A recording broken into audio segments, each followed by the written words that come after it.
from Beallsville High School through the smoke and everything.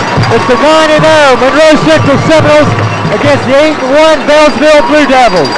With our director, producers, Dale Eddie and Joanne Palmer, this is Jeff Stevens to bring you the game the people have been waiting for since early in the season.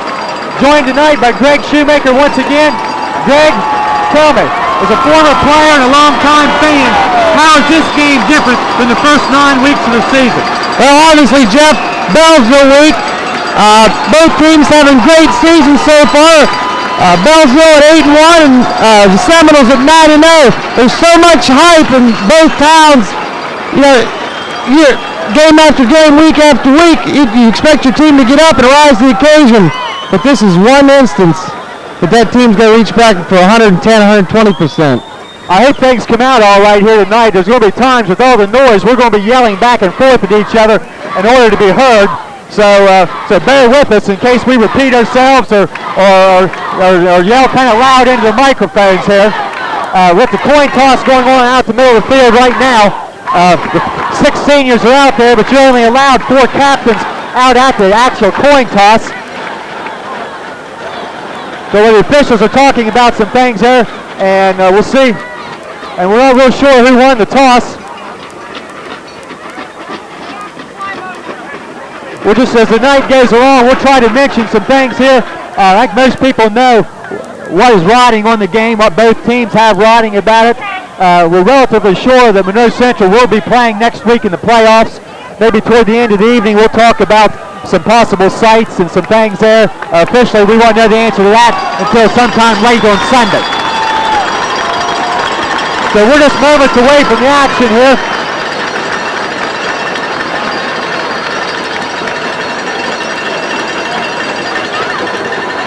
And it appears that the Seminoles will receive. And they'll be to the right, going from the right to the left here toward the scoreboard. And the guess is that early in the ball game, you know, maybe some nerves. We may see some fumbles and some jumpiness out of the players here, but after a series or so, then things will get settled down. And I'll tell you, for a big rivalry, this is always a well-played game, a very clean game, and we hope that continues this week. Yeah, it's going to be kind of interesting to see what happens here. You mentioned that Seminoles starting off with the ball. You know, is that good or bad?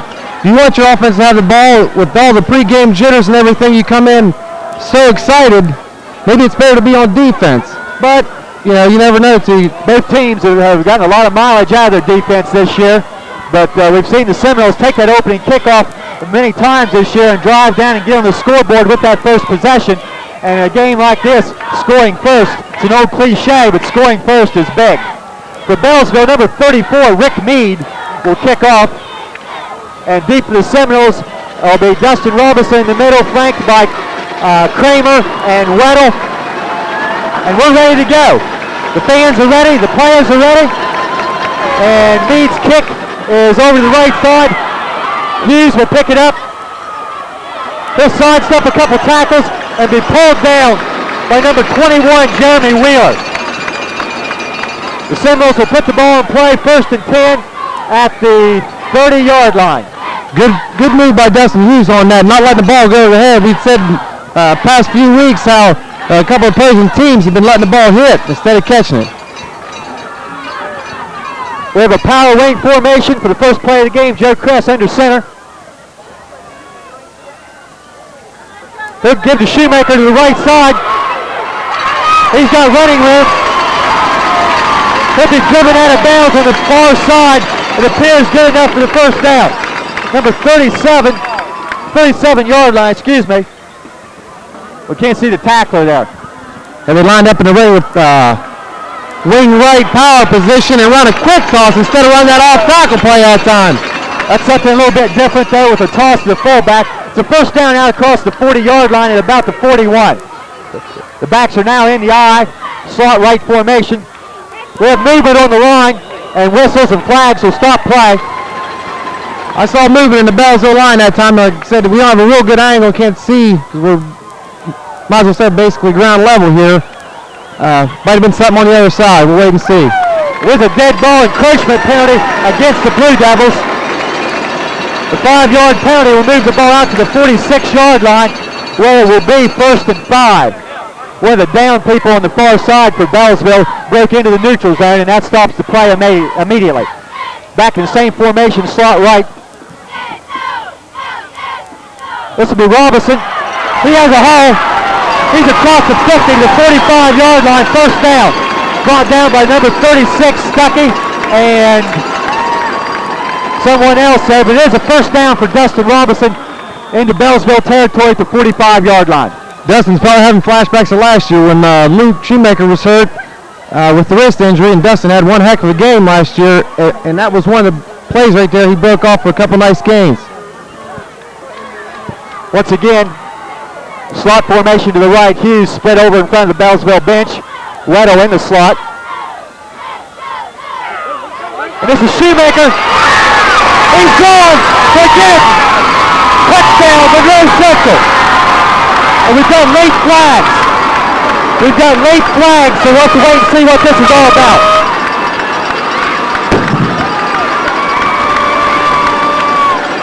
I'll tell you, Greg, we've talked every week about things like that. It's going to be a clipping penalty against Monroe Central, and there's absolutely no sense in that penalty. Luke was gone, he was in the end zone, and there's no sense in a penalty like that. Yeah, like you said, Jeff, and you can't say it enough times. I hate to be critical of the kids, but we've seen that so many times with 15-yard penalties. There's nothing wrong with being aggressive, but you got to be aware of what you're doing on the field and where you are on the field. A play like that, I just took 6 points off the board. And penalties like that in this kind of game. And Coach DeCosta is going to call timeout right now. And I'm sure what he's going to talk about now is just that right there. The penalties like that, and that could cost you a ball game. We've been lucky so far, but it may happen. Well, while we're waiting here, maybe we can analyze that play a little bit. The basic quick trap, been running it all year. It's been working. Why not go back to it? He broke in and the line was gone.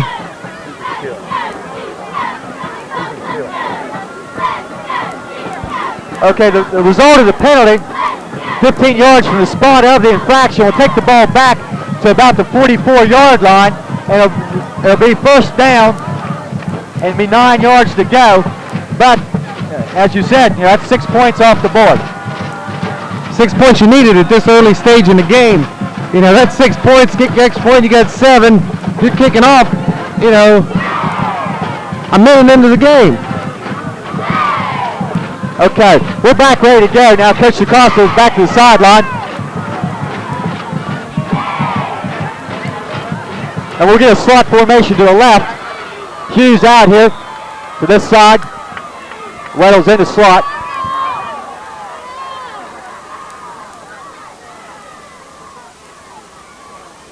And we'll come right back with Robinson. He'll get a couple yards off the right side. Good play call. Staying conservative, staying with your game plan. Don't get rattled by that, earlier mistake. Let's just keep playing what they're doing, drive down the field and put it in the end zone. Keith Leisure replaces Dustin Hughes with the play. And I think that may be the purpose of the timeout by Coach is, begin with, remind people, hey, let's not be foolish. But then the last part of the timeout, calm people down and get the minds back together. Kress once again under center. He'll give it on the toss to Shoemaker once again. He wants to throw it. He's going for Robinson, and it's intercepted. Number 8, Davey Ihorn with the interception, and a major turn of events with the turnover now instead of 6 points. I really question that call. I'm not a play caller. I'm not a coach, but I kind of question that. You're moving the ball on the ground. You want to stay with that. Obviously they scored on the one play, although it was called back. Why not stay with it? The play obviously well scouted there. Beallsville knew it was coming. 2 men on Dustin Robinson. Ihorn made the interception. All right, we're ready now for the Beallsville's initial play of the game. They have wide receivers both sides. That's in the back in motion. Ihorn gives the fullback Goddard. He'll be brought down by Hughes, and a fumble. The Beallsville appears to be on it, but the ball is dead. The ball was dead, so at the point of the fumble, Beallsville offensive lineman Trent Schaefer was on the loose ball, but the play whistled dead. But a big pickup for Goddard on first down, and first down Beallsville. Basically the same quick trap that the Seminoles run, just a little bit wider. They put a little bit of motion there to get the attention away from it and run that. The ball at about the 23-yard line. The quarterback sneak by Ahorn. He's got a huge hole and another first down. That's something that Beallsville will do a lot of. When the quarterback sees that opening, that's just an audible at the line. He'll just give the center a tap and they'll run the quarterback sneak. And there's about a 13-yard pickup for Ahorn. So we look for passing from Beallsville, but 2 running plays thus far.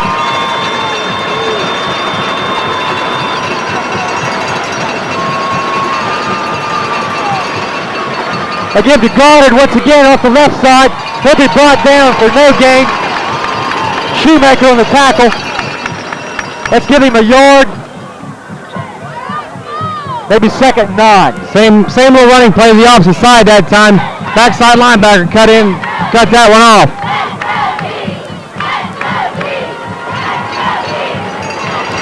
Beallsville some very good size on their offensive line.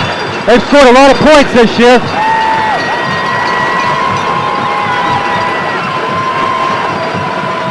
Here comes the option with Ahorn. Good pitch to Meade.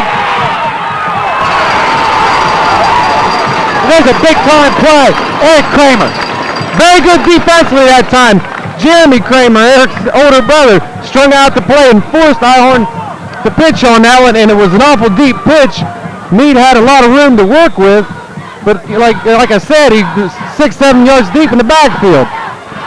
Yeah, Meade was able to step away from Dustin Hughes, but Goddard come up and made, Kramer come up and made the play. So it brings up 3rd and about 7. The first pass of the game, Ahorn's back. Throw across the middle. It's deflected. Incomplete. I was kind of watching the defensive backside time and the receivers. Number 21, Jeremy Wheeler. The intended receiver was Wheeler. I believe it was Joe Kress on the defensive play. All it was a little 12, 15-yard curl in, come back to the quarterback, and I think if Wheeler would have stepped towards the quarterback, he had a chance, but he stood and waited on it, let Joe recuperate, and make a nice defensive play. So 4th down and 7. Meade will be in punt formation for Beallsville with Weddle and Robinson deep.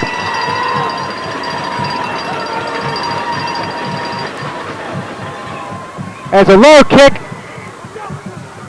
and it'll let it roll. And it's been around the 30-yard line.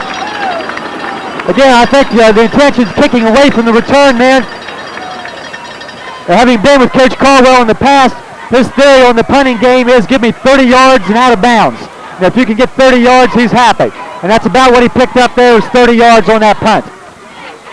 So each team has possession, nothing on the board yet. So maybe now we can settle down into a good football game. Maybe the nerves have kind of went to the wayside. Wishbone formation for Monroe Central. And first back is Shoemaker. You know, as we mentioned last week, Frontier, their offensive line was beating the Seminoles off the ball, and I think tonight, at least in the early going, the Seminoles have beaten the Blue Devils off the ball, and that shows by that little inside give, gaining 5 to 6 yards. Right, about 5-yard pickup now. We've moved inside 7 minutes remaining in the first period. Monroe Central in their second offensive possession. Once again, the wishbone formation. And second back, Robinson. Short. He's a little bit short of the first down. Tackled by, like number 9, Chris Stewart, is there on the tackle. And a couple other people. Looks like we're going to get a measurement. Not a very good angle here, Greg. Really kind of hard to tell. No, but we're so low and almost, like ground level over here. It's kind of hard to see anything. We've seen a wide variety of facilities to broadcast from high to low to small to big. So, we just take what's available. And we're moving up week by week, though. We're going to be big time once it's all over. We're looking for next week for big things. Okay, just short of the first down. About a 1.5 feet short. Big play right here. Third down. Big play. Ball on about the 38-yard line, it appears. What's everybody looking at? It's kind of eerie up here when all of a sudden everything gets quiet after being so loud. Everybody, you look around and see what's going on. We're probably talking too loud. Everybody turns around and looks at us, so it gives you a funny feeling. Third down, about a 1.5 feet. Seminoles at their own 38-yard line. A wing formation. And in the backfield, Shoemaker, not much. He's going to lose yardage, I believe. Rick Mead, number 34, in on the play. And he will lose yardage. They don't even have to measure this. They'll bring up fourth down and a yard and a punting situation for Minot Central. They obviously had that play smelled out. There must have been 5 or 6 guys that hit Luke as he got the ball. That's your bread and butter play. It's kind of hard to go away from third and short. There's guys down the line just angling inside, shooting a gap, and looked like Meade got through and made the hit.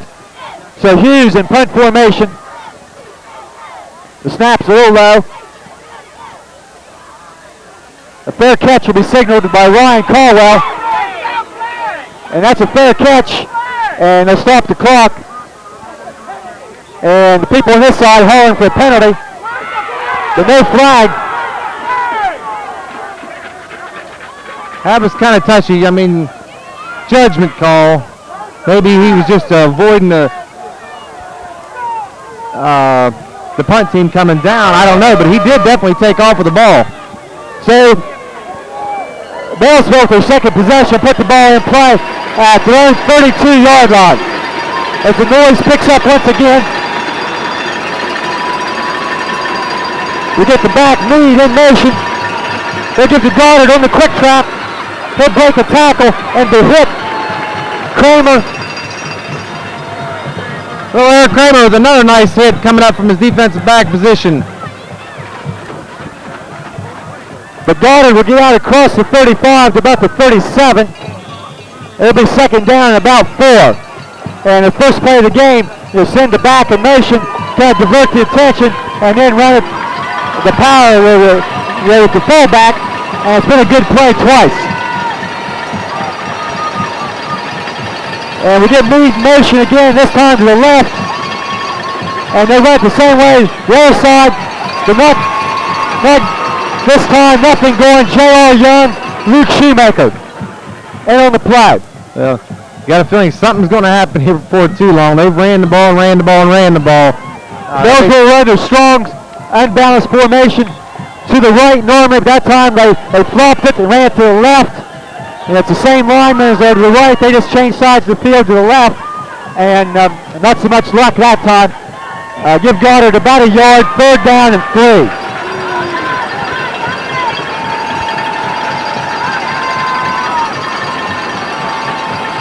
Again, Meade in motion. And they give it to Goddard. He'll break through, across the 50. He'll fumble the ball, but it is down. And he was down out near the 45-yard line. First down, Beallsville. Right up the middle that time, a little trap play like we talked earlier. 4 times they've run that play, 3 times big yardage. And I'm feeling with the big yardage, we'll see that again.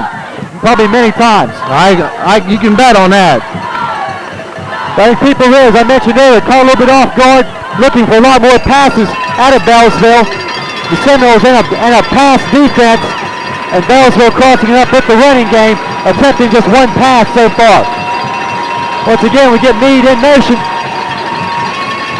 Ireland wants to throw. They throw it out, and it's deflected. Eric Kramer on the defense.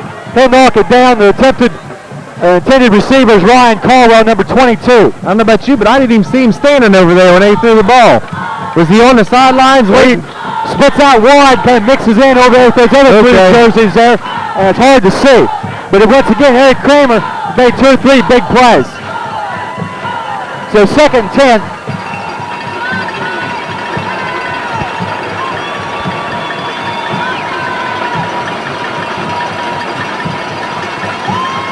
Mead in motion right now. This Ihorn will throw.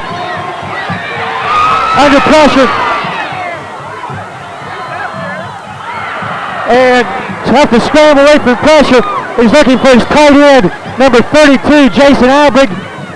Behind the defense, had the ball in his hands but couldn't hold on. Yes, the ball was definitely thrown where it had to be, and he had every chance he could want to catch that ball and just dropped it. Well, a few times this year we've seen a receiver get behind Eric Kramer. But Kramer and Kress were both back. The ball goes incomplete, 3rd and 10.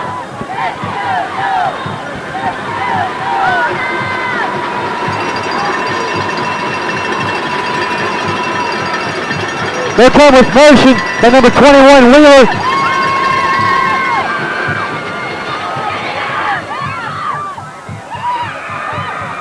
And the ball is complete over on the left side to Wheeler near the out of bounds line. He'll make the reception. It'll be good for the first down. It's a nice catch that time. He caught the ball as he was falling out of bounds and did a nice job keeping his feet in bounds. First down.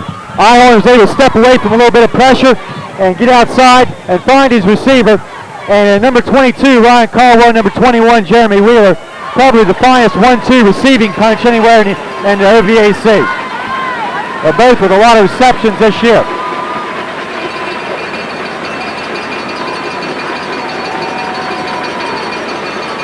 Ihorn drops straight back. He tries to throw. It's intercepted. I don't know who it was, Jeff. I think Joel Young split the gap and hit Ihorn as he was throwing the ball, and somehow Jeremy Kramer went down and caught the ball. Jeremy Kramer showed pretty good hands for a lineman, I tell you. Jeremy took the ball right off the ground, and it'll be an interception for Jeremy Kramer. And turnovers are even at 1 apiece, and the Seminoles take over at the 35-yard line. Shoemaker, first back through. Nothing going up there. The whole host of Beallsville tacklers there. There's number 51, Josh Smith, and number 21, Wheeler, and some others. We'll go back to that play there. We were told that the camera was in the air at the time looking for the pass and kind of missed that. And we'll get back to it right after this play. Okay, trust us. Jeremy Kramer made the interception, his second of the year. Second down, 9. They're giving the sweep. Robinson, not much. Ryan Caldwell up to make the play, and he had some help. Very hard to see from here. Yeah, looks like flashbacks of Fort Pride, Jeff, where they're ganging up on the line with 8 and 9 guys playing within 5-6 yards of the line of scrimmage. Kind of daring you to throw the ball. So 3rd down now and about 8. And also in that tackle looked like number 23, Eric Goddard, who excellent linebacker, who will be in a lot of plays. But those defensive backs are that aggressive. You could see the ball in the air very soon.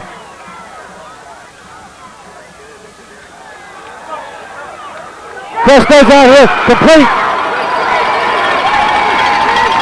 Keith Lazier, number 88 Lazier with the reception, good for the first down. He's knocked out of bounds by number 9, Chris Stewart. He checked in for Dustin Hughes that time, as he usually does with the play. Had a little, what was it, about a 8-yard out, came up, made the first down. I noticed Beallsville has 2 freshmen in their defensive secondary positions, so we may look for Monroe Central to take advantage of that. They give to Shoemaker. Not much going. He's going to lose a little bit of yards. He's been tripped up by Albrig, number 32. Who played off the block and made the play in the backfield. Luke will lose about a yard.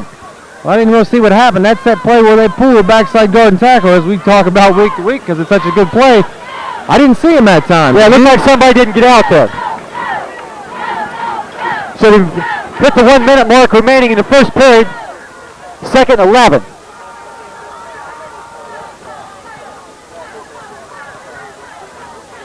Chris, what's about the option?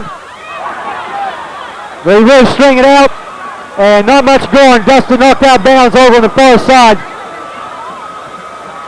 Looked like number 67, Micah Fox, came down on the quarterback Cress. Forced really not a very good pitch, and then Stewart, number 9, and a couple other people over there forced Robinson out of bounds, and no gain on the play. It's going to be 3rd and about 11. Couldn't really tell from this angle, but I just wondered if Joe might have been able to cut it up, because he had 3 or 4 guys pushing out towards the sidelines on that side, and he might have been able to cut it back against the grain a little bit.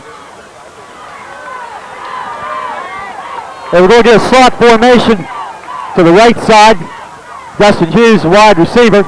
We'll give to Shoemaker. Big hole. First down.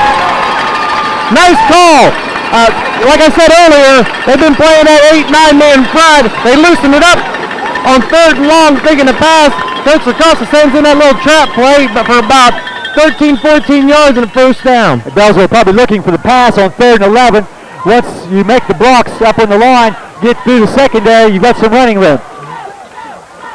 Ihorn and Street made the tackle, but once you get into that secondary, good things are happening for the offense. It is a first down. There's a quick toss it to Robinson. Not much running room over here. It's like Abig, number 32, and Josh Smith, number 51 on the play. And that's going to take us to the end of the first period. No gain on the play. So let's take a timeout. Seems like an awful lot has happened, but that's just the first period. And there is no score. We'll be right back.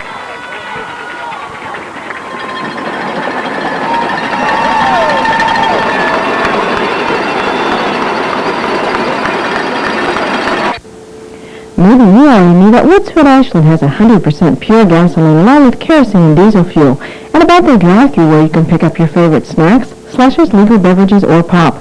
You probably know about Kirk's Ice Cream, available in 16 flavors. It's guaranteed to bring a smile to your face. But did you know that Woodsfield Ashland sells great pizza? Just call ahead at 472-1745 to order your pizza for before or after the game. And don't forget their drive-thru service open Monday through Saturday 6 a.m. to 11:30 p.m. and Sunday 8 a.m. to 10 p.m. Call Swiss Lanes Realty at 472-0614 if you're looking for a quiet place in the country, like this 3-bedroom ranch surrounded by a beautiful view. Free gas located just 4 miles from Woodsfield. Or just listed, this new log home on 30 acres has rustic charm with a huge flat yard, secluded yet close to the state road. If you have property to sell, call us at 472-0614. We take listings on all types of property at Swiss Lands Realty.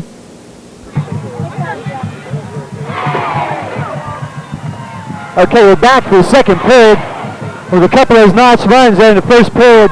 We're not keeping track of stats. We think Luke may be right at or maybe over the 1,000-yard mark now for the season. And that's a compliment for the whole offensive line. And when you put that in with Justin Robinson, probably in that 700 to 800-yard area. That's what I was just going to say, Jeff. Of course, I keep track of what Luke's got, and I talked to Dustin at practice the other day, and I said, Luke only needs like 20 yards or something for 1,000. Dustin made a little joke, said, I only need 250. Yeah, a good night tonight, maybe a good night next week in the playoffs, and hopefully further playoff games, we can have 2 backs with 1,000 yards. All right, ready for the second period.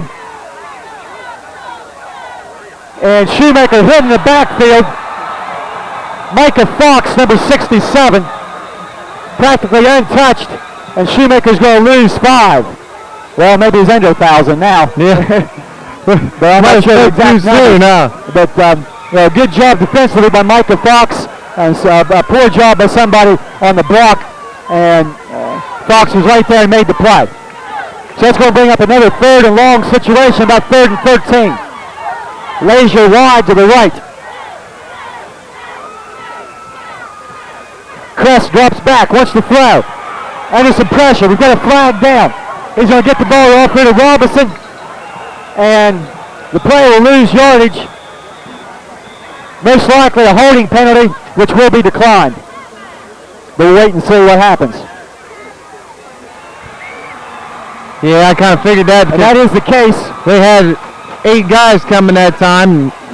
And the player will lose about 5 yards, so Beallsville undoubtedly will decline the penalty and set up 4th down and a punting situation. Okay, it is declined, and it'll be 4th and about 17 yards to go. And the punting team is on the field as the ball's back at the 45-yard line. I briefly mentioned about both teams scoring a lot of points at times this year, but as in past years, most often, this is a very low-scoring, hard-fought defensive game. And that's been the case as we just entered the second quarter. Snap back to Hughes. Kick is very high over the sideline. Wheeler will fair catch it at about the 15-yard line.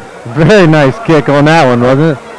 About a 30-yard kick with no return, and you'll take that. Very high, the coverage down there, and Wheeler had no choice but to make the fair catch. So Beallsville, they're back against the wall here for their first possession of the second period. I think what you got to watch here is, I know they got a long ways to go, a lot of yardage to cover, but you don't want to play too loose because this team's very well known for breaking a long one. Yeah, they've scored many times this year on long plays, and they're not hesitate to go for the big pass play right here. They'll send Meade in motion. And they'll give to Goddard. He's going to drive forward probably for about 5 yards, maybe 7 yards. Kramer and someone else there on the tackle.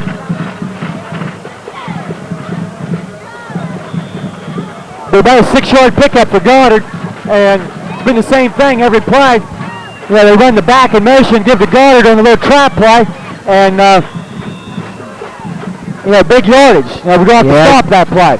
I think what the offensive line's doing is they're spreading the defense out with that unbalanced line, taking wide splits. When you got that many people on one side of the line, it's hard to cover everybody. A team with weapons, such as Beallsville has, kind of like Shady Side did early in the year. They spread you out, and make you cover the whole field. Okay, the clock's back running now after a little equipment repair. Second down and about 5. Wheeler in motion. We've got a flag down. And it's Goddard's the ball carrier, tackled by Shoemaker. But it's good for the first down. But a motion penalty on Beallsville. And I believe the fullback Goddard started just a half a count too soon. I noticed that one play on the drive, their last drive of the first quarter, he kind of twitched a little bit, getting a little head start. Looks like that's what he did again that time. So instead of a first down for Beallsville, it'll be second about 10 and the 5-yard penalty.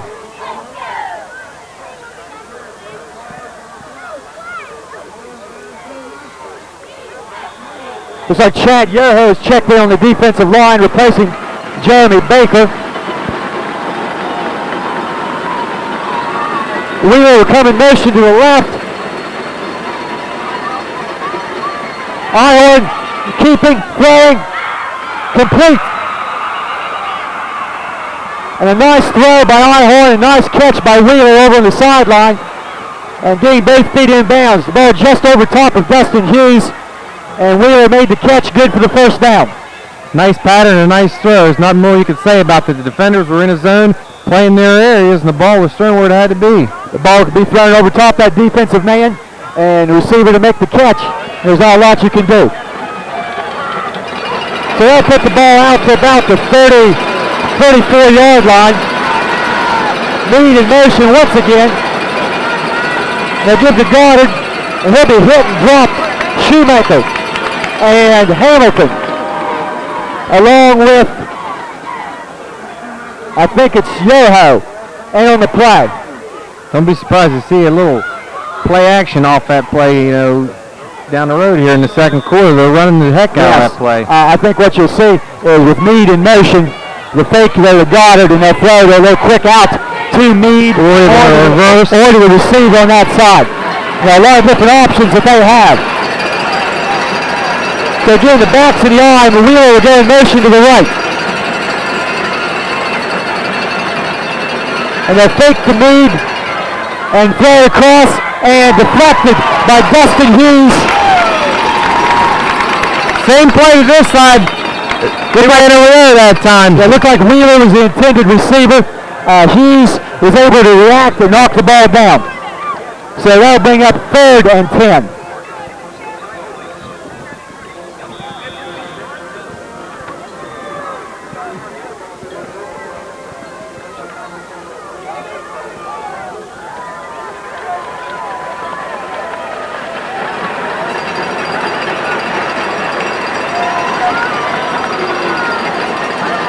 No motion this time. Ihorn straight back. He's going for the deep ball. And it's overthrown badly. Ryan Caldwell, the intended receiver. Kramer with him. And it's incomplete. And another punt for Beallsville. I'll tell you what, that Iron boy got a good arm on him. He counted out there, that ball went nearly 50 yards and really didn't look like he threw it that hard. Yeah, Beallsville's always been a big play team, and they'll go for the deep throw to Caldwell and to Wheeler, a lot of occasions. So the ball at the 34-yard line. Rick Mead once again punt formation for Beallsville.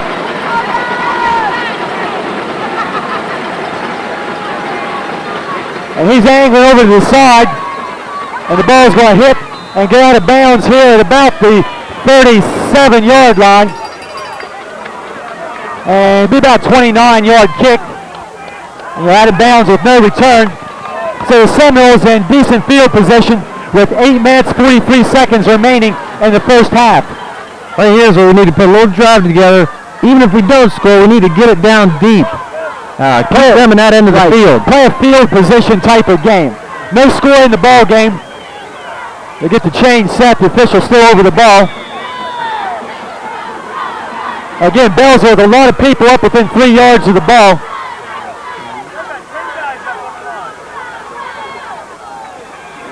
And first back is Robinson, and not much. I tell you right there, it would have been a perfect time for an audible, and I don't know for sure if they have any kind of audible system, but definitely would have been a time to take something to the outside. With all those people up, and as you mentioned, similar to a Fort Fry, with a lot of people up, I think Joe's going to have to throw the ball a little bit to get some success. So we'll see what happens. Beallsville's loosened up a little bit now on 2nd down and 9. We're in a basic 5-man front. And Shoemaker first back. He'll be across the 40 to about the 42. But once again, I saw a Beallsville defensive player, in this case I think it was Meade, number 34, come through the left side basically untouched. That's what I was just going to comment on. I can't really tell what kind of, if it's a 4-4 or almost a 5-4, but linebackers are coming left and right. And looks like they're willing to sacrifice a lot of people, and if you can break through, a chance for a big gain. And we had that early, but the penalty offset it. Crest wants to throw. He's going to tuck it under and run. He gets a great block. First down, Joe Crest. Number 76, Chad Yoho. A big block right in the middle of the field, which was able to give Joe a little bit of room to get the extra yardage. I was just going to comment on that. He turned around and saw Joe cross the line of scrimmage because Joe would have passed, and he's passed the line of scrimmage. It's a legal man downfield. Right. He waited till Joe crossed the line of scrimmage, turned around, and hit somebody. I didn't get the number. Yeah, maybe a good thing Joe didn't put the ball up, because I think we probably would have had an illegal man downfield. But the scramble, big block by Yoho, and it's a first down.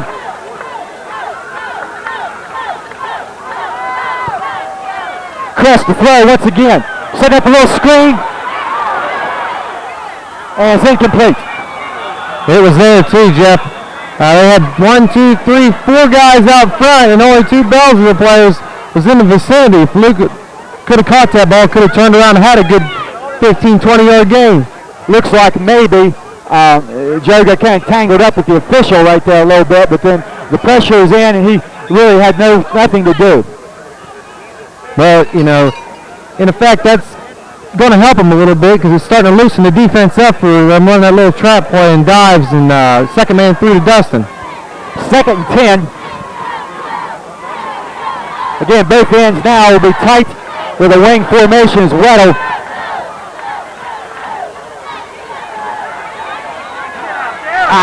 Big time throw right there. Looked like Crest with a little play fake, tried to get a Hughes, releasing off the line of scrimmage. Looked like Dustin had a couple steps on the defensive man, and for an instant I thought it was going to be a big gain, but not able to make connection.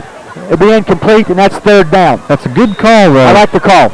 Because, like we said earlier, they were ganging up on the line of scrimmage so much. you got to throw that play action in, suck somebody in, throw it right over top of them. Well, looking at what's happening here, you're looking at setting some things up for the second half also. Crest drops once again to throw.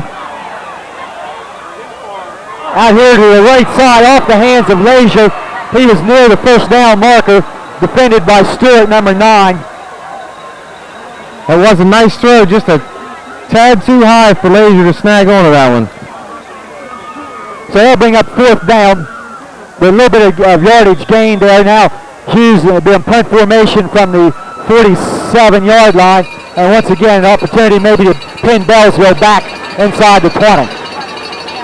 Snaps a little bit high. It's a good kick. It's going to be fielded over there by Caldwell. He's going to step away and be driven out of bounds by Wilson over on the far side.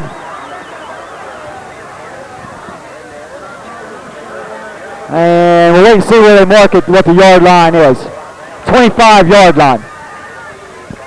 So again, right there, catch the ball in the air as the return man Caldwell did, and get a little bit of yardage and not let that ball roll.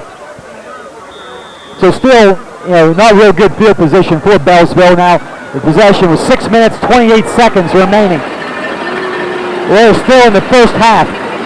No score yet in the ball game. Once again, Meade in motion. Ireland gives once again to Goddard, and he's hit. Shoemaker finished off by Yoho. That's about the 3rd or 4th time that Luke's read that right, and it's always been the opposite side that he plays linebacker. He must see something. He must see a guard pulling or something, because each time that play's running the opposite side, he's been there. It's been a very good play for Beallsville thus far, but stopped for about a half a yard pickup that time. So 2nd down and 10.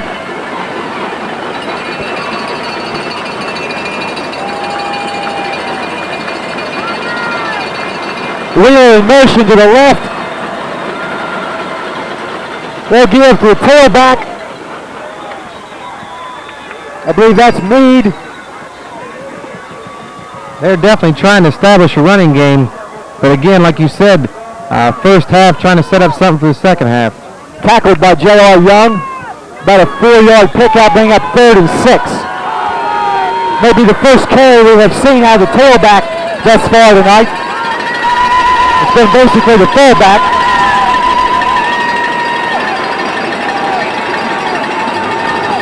Third and 6. Wheeler in motion to the near side. Ireland fakes. He's going to throw out here. It's incomplete. Nice play by Scott Wilson that time. I don't know where he came from, but he probably touched the threads on that just enough to knock it away. The intended receiver was Goddard out of the backfield, and as Greg said, Scott Wilson was right there at the time the ball was looped over top of Wilson. It was just a little bit over top of Goddard. There goes an incomplete pass, and bring up 4th down now and about 6. Just under 5 minutes remaining in the first half.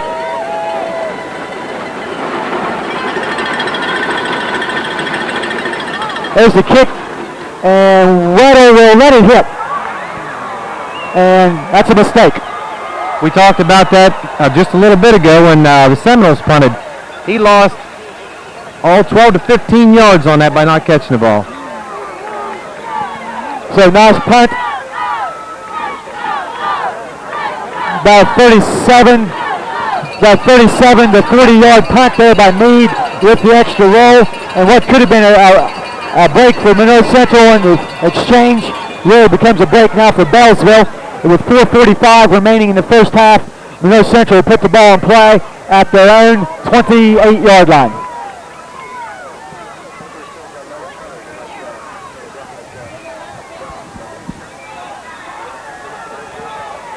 Here's Robinson on a sweep. Not much going. He's going to be brought down after a pickup of a yard. Pickup of a couple. Number 36, Jason Stuckey, in on the play. Something a little different that time. They run a toss sweep to Dustin and tailback with a couple lead blockers, but it still didn't seem like they're not having a lot of success right now in the running game. second down and about 8.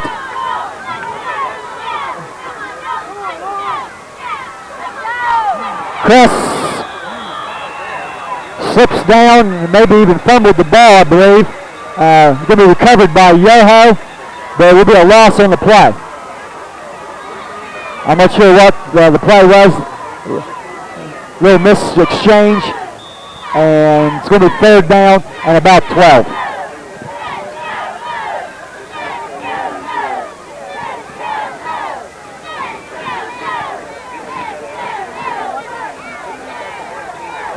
Slot formation to the left, far side, Hughes, the wide receiver.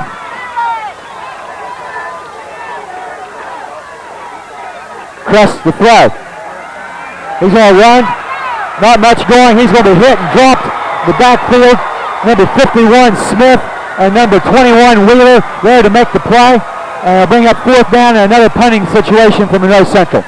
That time I think he outran his pocket on that one. He got outside. He had plenty of blockers back to the inside, but got a little bit too far out, and he was able to catch up to him.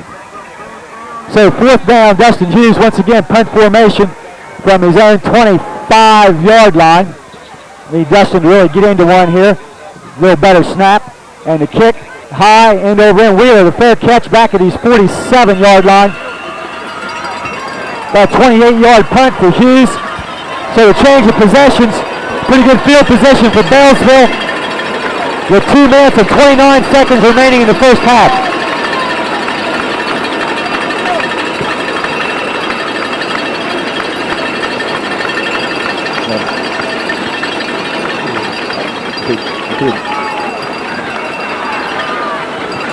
So Beallsville with maybe their best scoring opportunity, best field position so far tonight. Putting the ball in play at their own 47-yard line. 2 receivers to the right side, Ihorn to throw. He's flushed out of the pocket and is sacked.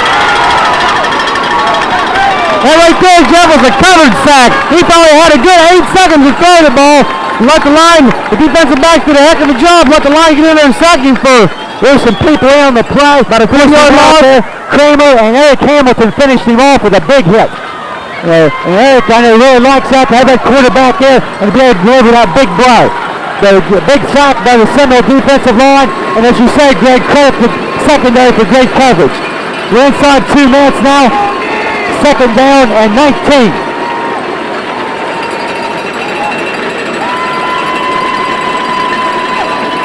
Ihorn to throw once again. Going on to draw to Meade. He's going to break to the right side. J.R. Young will bring him down. He'll get the yardage back that was lost on the sack, plus a little bit. It'll be third and about 9. Young and Wilson on the play.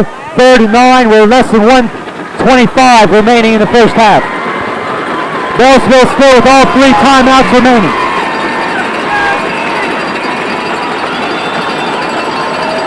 A lot of noise from the crowd. Big third down play just before halftime. Ihorn back to throw.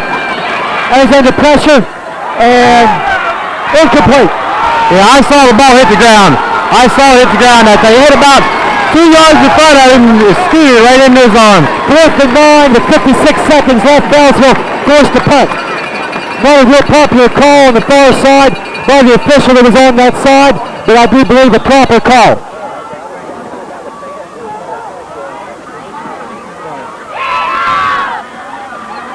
Looks like Coach Caldwell, Coach Wallace working the official over there a little bit. Not in agreement with the call, but it will be fourth down and 9. Meade with a high snap. Gets the kick off. It's very short. The ball will hit and roll. And will roll down at about the 26-yard line. Monroe Central will take over with 44 seconds remaining and 2 timeouts. Don't be surprised to see Beallsville go back in a prevent defense and the Seminoles run that little quick dive up the middle. 44 seconds and 2 timeouts remaining. So there's a little bit of time if you can break off a big gain here early. We'll see how Monroe Central chooses to play it. But as Greg pointed out, Beallsville has loosened a little bit. And here comes Shoemaker. And he will break into the open. And he'll have the first down out across the 35 to about the 37-yard line. See, there it is. They loosened up that little bit. They run a power to this side. And Monroe Central will spend one of their 2 timeouts. Yeah, why not?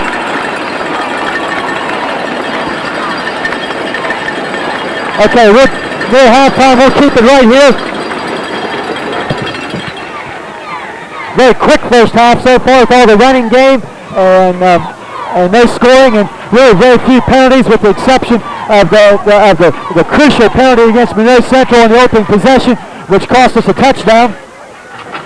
And it is obviously come back to haunt us because we haven't had a sustained drive since then. We broke up a couple nice plays. You know, a couple in one series isn't going to do you any good. You have to sustain one as the first series. 27 seconds remaining, 1 Monroe Central timeout. Still a long way to go. We'll see how Monroe Central chooses to play that, whether it will be by the ground game or whether they'll go up top. Now, not a lot of time. It would be nice if you get down in scoring position and at least maybe get an attempt at a field goal or at least a pass play toward the end zone. And if you could sneak a few points on the board here at halftime or prior to half, it would be crucial.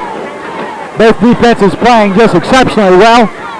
And even though both teams have scored a lot of points this year, both defenses have been just exceptional. Monroe Central giving up very few points, and with the exception of last week, Beallsville's defense has been excellent. And once momentum started going the wrong way for them last week, they just couldn't do a whole lot about it. Downhill, yeah. So, but 2 excellent defensive teams. Beallsville have 5 shutouts this year, playing basically the same schedule as Monroe Central. So Crest back out under center.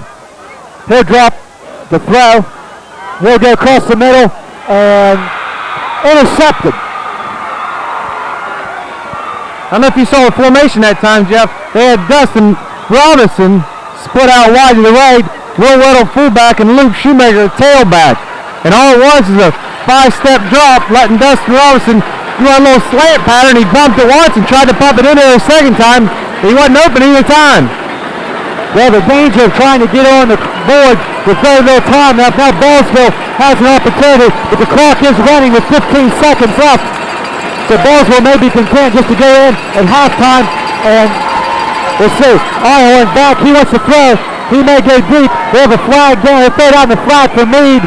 He'll be forced out of bounds over in front of the Beallsville bench with 1 second on the clock. But we do have a flag as the ball is snapped, and that would indicate a penalty on the offense. 1 second remaining on the clock. A little swing pass to Meade. He's forced out of bounds after about a 5-yard pickup. The officials will discuss the situation. A very quick flag. And it is on the offense. And it is a motion penalty against Beallsville. So 5 yards will back them up to their own 43, 44-yard line. 1 second remaining. Time for one play. Loosen up. He's going to go deep. Pretty good chance of that. And the Seminoles have loosened up. Cross Kramer deep. And they'll run the draw play. Fumble. Ireland will pick up the loose ball and be pulled down. Number 76, Chad Yoho, will make the play, and it's halftime. A defensive struggle so far. They've played 1 half. Monroe Central, Beallsville, no score. We'll be right back with the halftime show.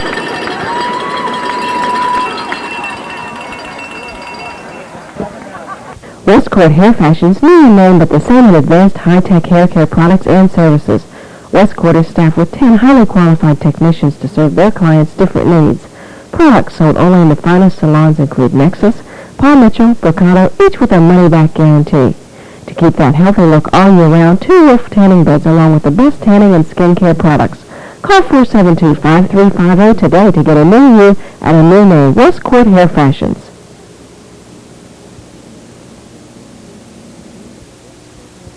In the 1990s, it's nice to know there's still someone who makes decisions according to people and not just money. At Ludway Motors, customer satisfaction is #1. Whether it's a new or used car or truck that you're shopping for or parts and service, come to Love Days. Your friends and neighbors are working here. For your convenience and peace of mind, now's a great time to purchase a car from them. Love Days is your ICN headquarters.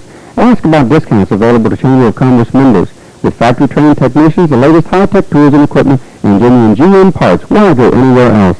Love Day Motor Sales. Drugs is your locally owned full-service discount price drugstore. Call 472-0417 for 24-hour emergency service. We'll be here for you. Delivery and mail-out services are available. We stock wheelchairs, hospital beds, canes, crutches, and other accessories. Retirees ask Joe or Tom about our massive free Aetna prescription service. As a leader chain store, we bring you bargain prices on an assortment of products every month. Don't forget to finish your photo finishing with 24-hour service. Railroad Drugs, people you know and people you can trust with your health.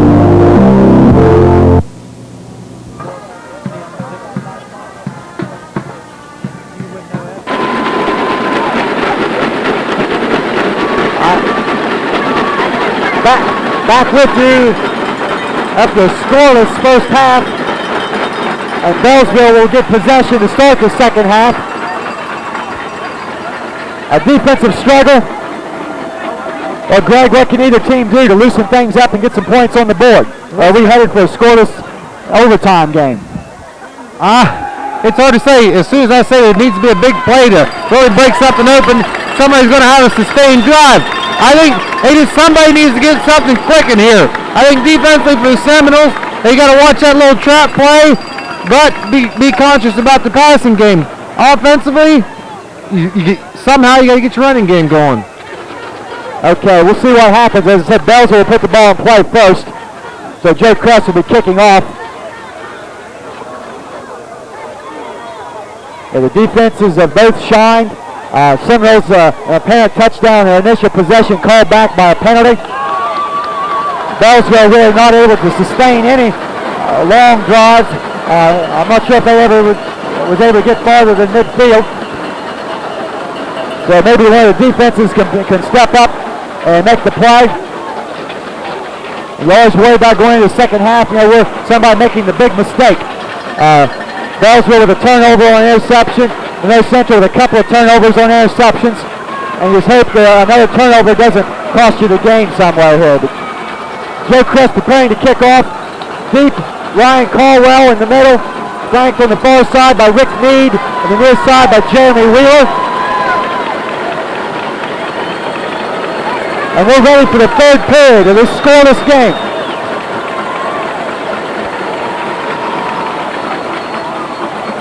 High end over end kick. Wheeler takes the ball, gets up the middle. He's going to be hit. Looks like Weddle, Hamilton, and Knowlton in there on the play. Out about the 34-yard line. You know something on that play? Who wasn't down there? Who usually is the first person down?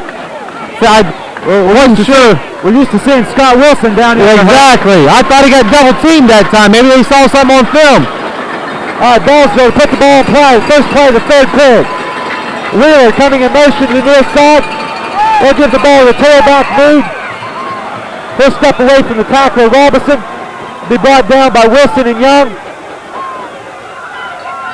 Well, it's about an 8 or 9 yard pickup for Rick Mead on first down. They're staying with the running game as of right now. Well, why not? It's working. They're picking up yardage. Well, Coach mentioned Thursday night on Coach's Corner show they felt that the Beallsville running game was very underrated, and they have shown some good things so far this evening. Second down, about 2. Wheeler coming in motion. They'll give the ball to Goddard. He'll be stacked up in there by Young, Shoemaker, Hamilton. He'll be stopped shy of the first down. He'll get a yard and be 3rd and 1.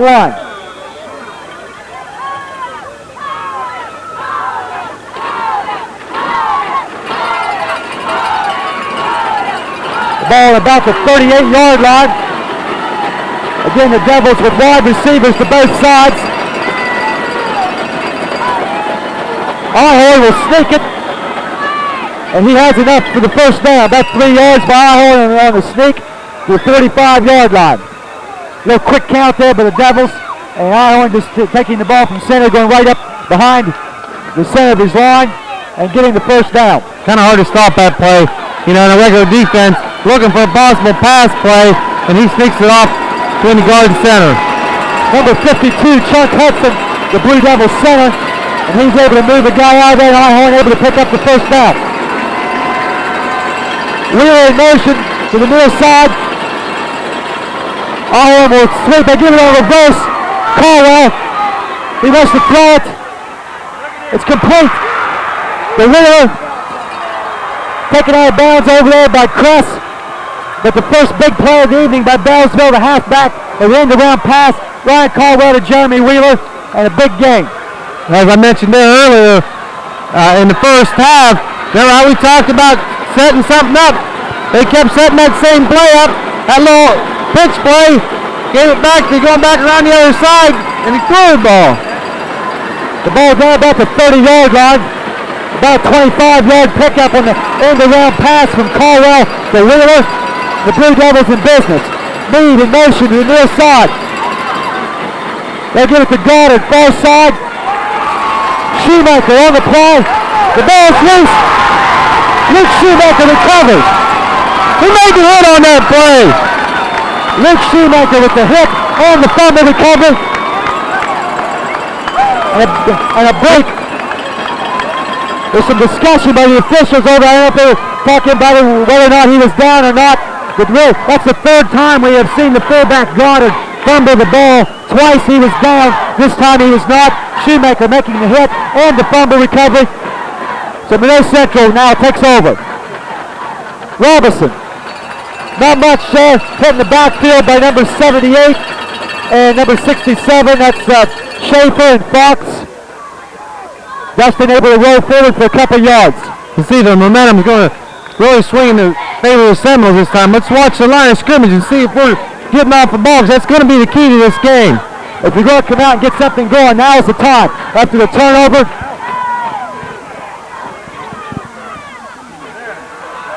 Kress on the option, he keeps it. He'll get a couple yards. Defended well that time. He had two guys, I think, kind of straddling the quarterback that time, and the corner out here coming up hard. Joe, I think, did the right thing that time. I think it was Ryan Caldwell made the play. Really knew where to pitch the ball. Joe cut it upfield, gets a yard or so, bringing up third down about 7. Ball resting right at the 35-yard line of Monroe Central. They give to Shoemaker. He'll be hit and brought down. Goddard had a piece of him. Also, maybe Meade, about a 3-yard pickup. Bring up fourth and about 3. A probable punting situation.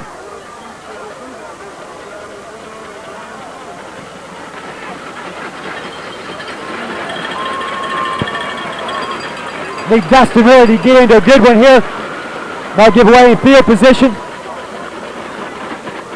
It's a very high kick, not real deep, but very high. Wheeler comes up, makes the catch, and we're going to have a penalty. Even though he does not signal a fair catch, you have to give him room to catch the ball, and Monroe Central did not, and that would be a penalty. They're not giving him room to make the catch. And a lot of people think you have to signal for the fair catch, but you have to give the guy the opportunity to catch the ball regardless. And he really did not have a lot of room there. The flag is down, and that'll be a penalty on Monroe Central. I think that obviously the reason for that rule is so the guy's not blindsided, because you could really take somebody's head off in a situation like that while he's waiting for the ball and seriously hurt somebody. About a 31-yard punt by Hughes. The official will talk over the situation with the Beallsville captains, explaining the options right now. I think if they take the penalty, I'm not too sure if you don't come back and mark it from the line of scrimmage and force a re-kick, but it seems to be taking a while for the explanation. And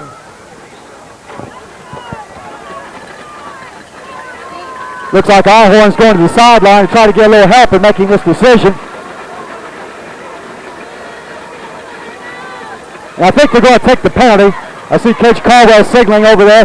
So I think what we're going to have is the penalty marked off from the original line of scrimmage, and Monroe Central will be forced to kick again. We might remember where the ball was at about the 30-yard line, about the 30-31 yard line, and see whether or not this was a good decision. And not too bad a field position.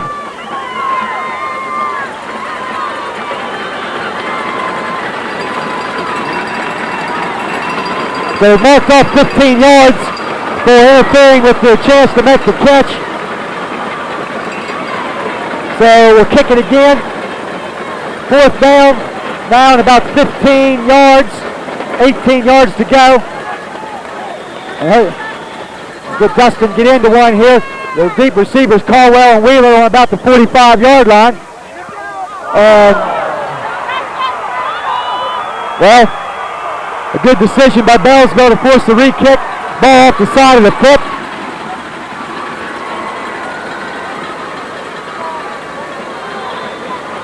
Right here shows, see how your defense is going to react to a big situation. They hold him here. Great field position. Should just be tremendous. Great field position. About the 27-yard line. So Beallsville gained about 40 yards by forcing the re-kick. But the defense now must step to the occasion. Wheeler in motion. It gives the tailback Mead. He's going to break away from the initial tackler. Weddle be brought down by Young. Kramer. A pretty nice pickup on 1st down by Mead. About 5 yards.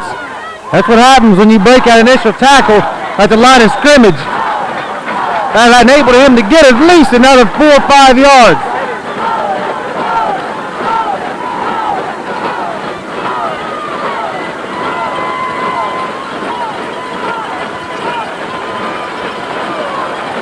Second down at 5.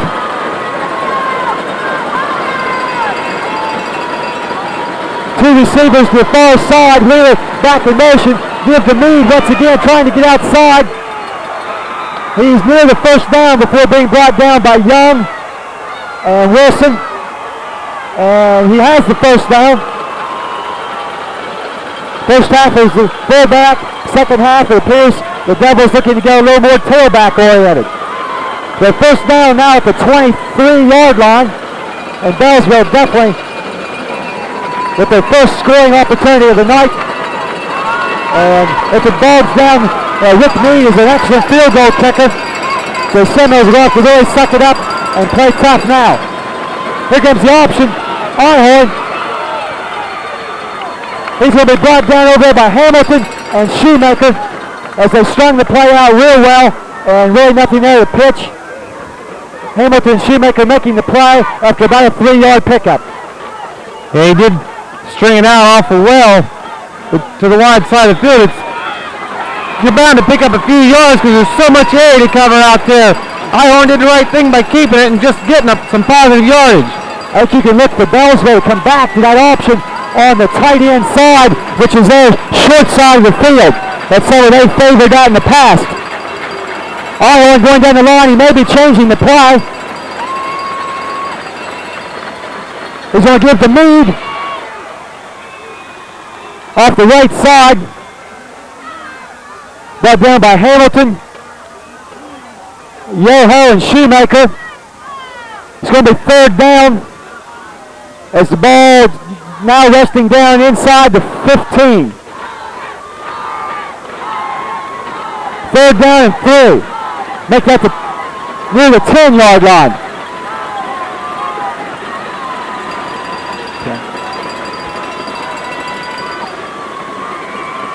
Timeout, Monroe Central, as Beallsville shows a little razzle-dazzle with people all over the place. Monroe Central calling a timeout to adjust. Let's take a break. 5 minutes and 8 seconds remaining in the 3rd quarter of the scoreless game. We'll be right back.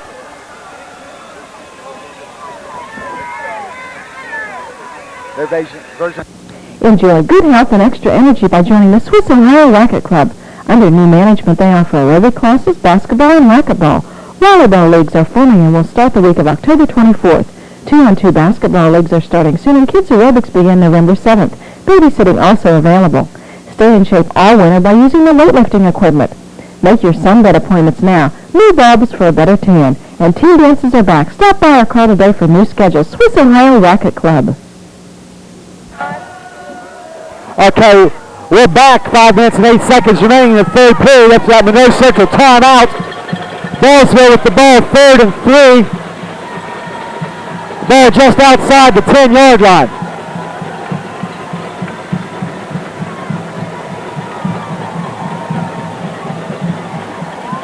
They're hard to see. That's about the 12, 13-yard line. I can't tell. Maybe. So Beallsville out now for a big 3rd down play. Both wide receivers wide to the right. Wheeler in motion to the left.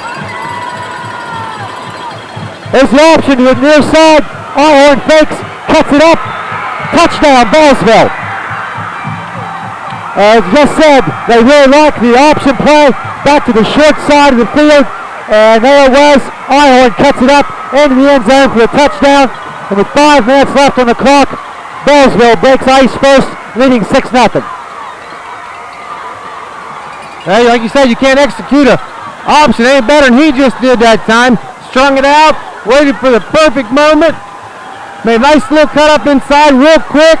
Kind of ducked his head. Walked into the end zone. Rick Mead will attempt the extra point out of the hold of Ryan Caldwell.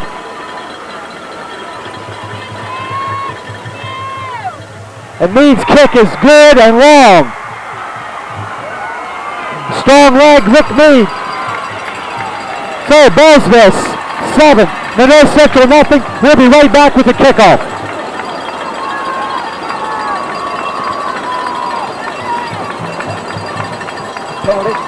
You want to keep on getting all the power and performance that your car was built to deliver.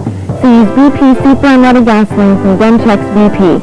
Keep your vital fuel injectors clean to prevent hard starting, stalling, hesitation, and poor mileage. Filling your tank is just a start. We wash windshields, check motor oil, belts, hoses, coolant levels, and windshield washer fluid. You stay in the driver's seat while we do the work, or help yourself at the self-serve island. At Gentex BP, you have a choice.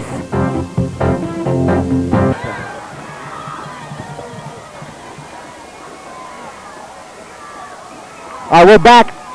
Beallsville, after the penalty and the short punt, goes about 27 yards and breaks ice with 5 minutes remaining in the third period to lead 7-0. As we talked earlier, Jeff, field position was going to be a big key, and you made reference to that punt where they gained about 40 yards off the interference penalty. Obviously made a big difference starting the Seminole end of the field. Rick Mead will kick off for Beallsville with the Robinson deep in the middle as usual. Kramer and Weddle, they've kind of moved up to about the 15, 20-yard line. There's the kick. It's a line drive kick. And take a big bounce. Weddle will pick it up on the far side. They're trying to get up the sideline and be dropped out of bounds inside the 30. About the 25-yard line. And once again, that line drive kick hitting the ground, bouncing all over the place. Will had to go back and get it and was able to get up to about the 25-yard line. So the Seminoles, 75 yards away, will put the ball in play, 1st and 10.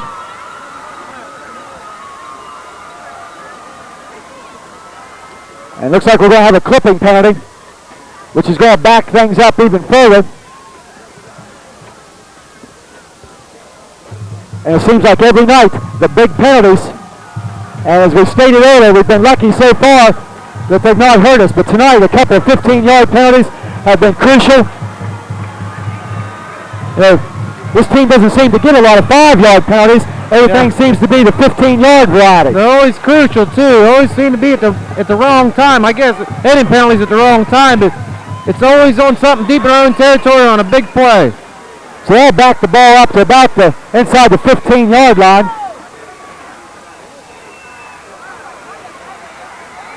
Robinson tries to bounce outside. nothing going. Wheeler and Street on the tackle.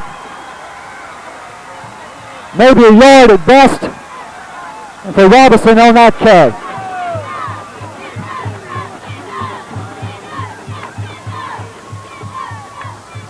So that'll bring up 2nd and 9. The clock continuing to roll. What's been a very quick ball game. As we near the 4-minute mark remaining, and Flags is going to get a 5-yard penalty for illegal procedure on the offensive line in Monroe Central. Shooting themselves in the foot right now.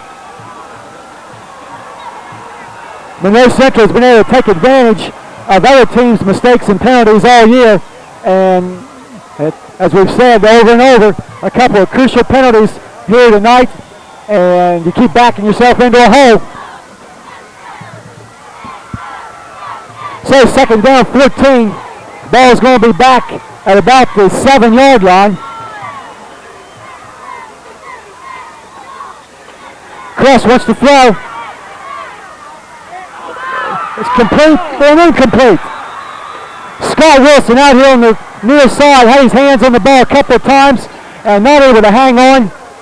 It'll go as an incomplete pass and bring up 3rd down and 14. Boy, that'd have been a big play. Like you said, he had 2 chances to catch the ball and almost a third, spinning around like he did. I'm not really sure if Scott would have been able to get up there to get the 1st down, but it would have been very close. Now it brings up a 3rd and long situation. And you don't want to have to punt out of your own end zone. Devils have loosened up a little bit defensively in the long yardage situation. Chris wants to throw. He's going deep for Leisure. Incomplete.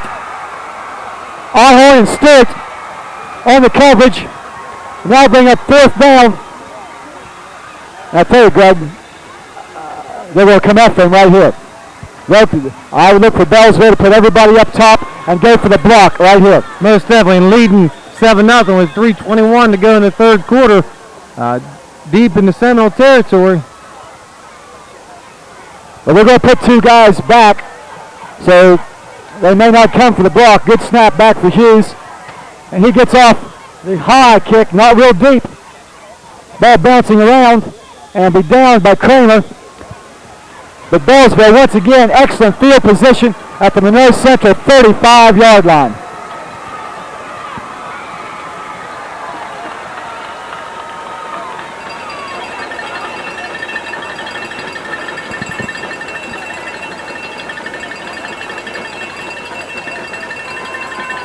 They put the ball down on the 33-yard line.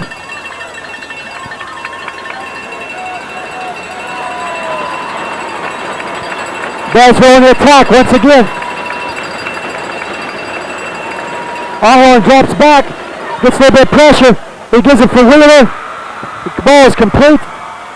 Eric Kramer up to make the stop after about a 7-yard pickup. All he did there was find the open area in the zone, as they did the 1 or 2 passes they threw in the first half, and sit and let the quarterback find the receiver. 2nd down and 3.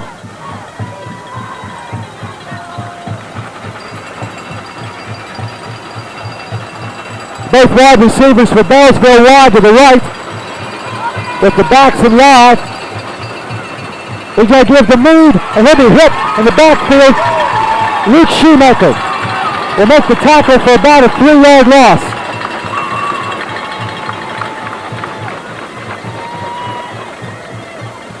Big play that time. Get him out of a, even it was a line of scrimmage, get him out of a 3rd and short situation. Give him a little room to work this time. 3rd down 5 for Beallsville. Back at the Monroe Central 27. Again, both receivers wide to the right. Ahorn will pitch the ball to Meade. He'll step away from a couple tacklers. Be brought down over there by Hughes and a couple other people. Don't be surprised to see him go for it on this. No gain on the play. it'll be 4th down at about 5. And from the 27-yard line, I think definitely 4 down territory. The Devils will go for it on 4th down. They're again going to send a lot of people out to the right side. A little bit of confusion by Beallsville. And timeout Beallsville. They didn't have some people in the correct spot. So Beallsville will spend a timeout. With 1:09 left in the 3rd period, let's take a break. You're a busy person. You don't have time to drive all over the Ohio Valley to check prices, go back 2 weeks later to pick up your order, and still not be happy about the quality. The good news is, you don't have to. The Sports Connection is right here with a full line of sports attire, including shirts, shorts, socks, ball hats, and of course school jackets. Professional and college team clothing is available. We do monogramming, embroidering, silk screening, transfers, and lettering. We outfit any team, any size. Save time and money when you take your custom orders to the Sports Connection.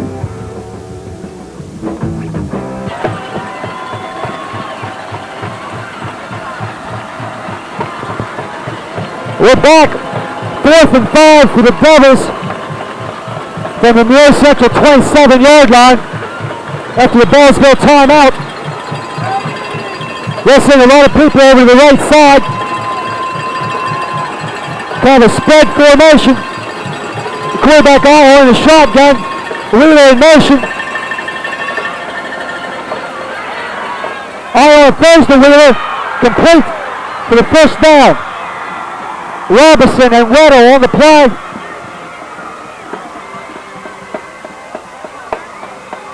And I believe the receiver is number 21, Wheeler. Again, Allen stepping outside the pocket where you can see. Picks up that receiver and delivers the ball right on the money. And Beallsville scoring opportunity once again with the ball on about the 13-yard line.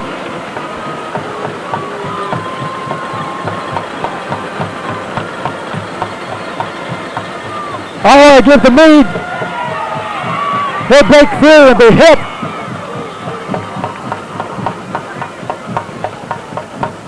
There's a big hit delivered by somebody over there. I was trying to see who it was, and I can't tell. It appeared to be Luke Shoemaker. But a nice gain by Meade of about 5 yards. He'll be inside the 10. Near the 8 for 2nd and 5. And Beallsville is going to let the clock run out as we have reached the end of the 3rd period of play.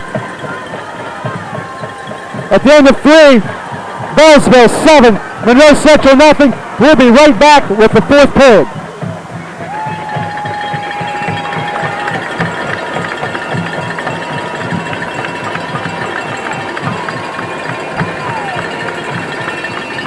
Give up any kind of points here.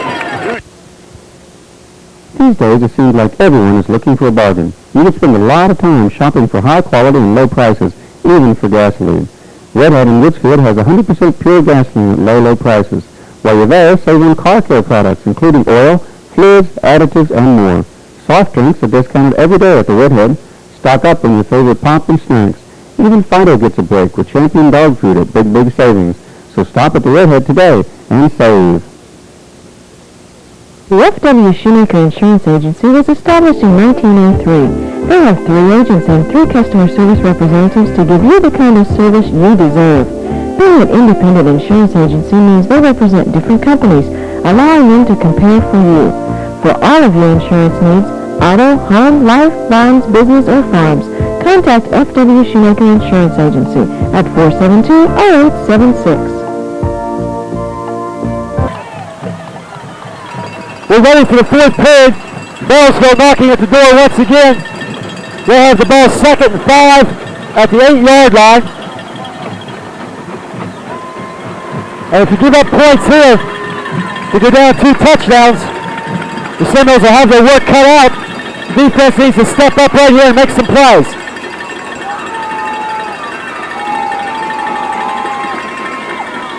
All-in option. He'll be hit in the backfield. Shoemaker with the initial hit. Hughes, Hamilton will finish the play off. But the initial hit by Shoemaker forced Einhorn a little bit deep, gave Hamilton and Hughes the opportunity to come up and make the play. A loss of a couple yards, 3rd down and 7.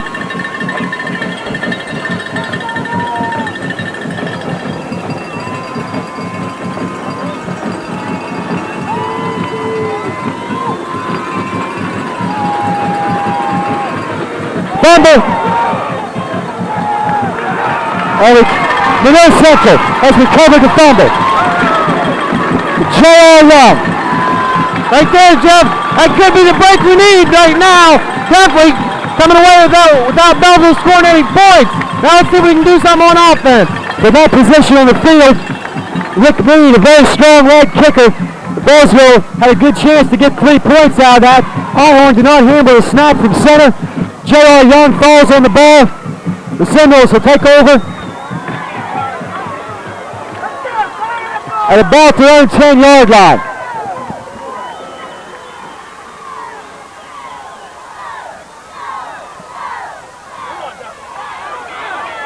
Robinson will be the ball carrier.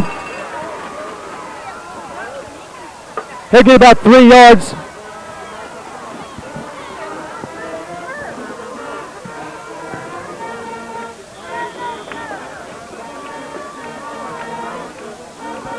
Bring up second, about 7.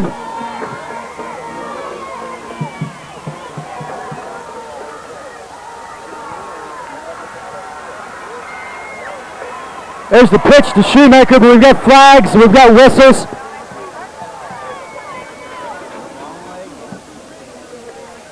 And illegal procedure is a call against Monroe Central once again. I'm not sure if some people were set on the line when the ball was snapped. Very hard to see from this angle. But a 5-yard step off will make it second about 12. And oh my, yeah, those penalties. Out of this hole now, and something like that surely doesn't help things very much.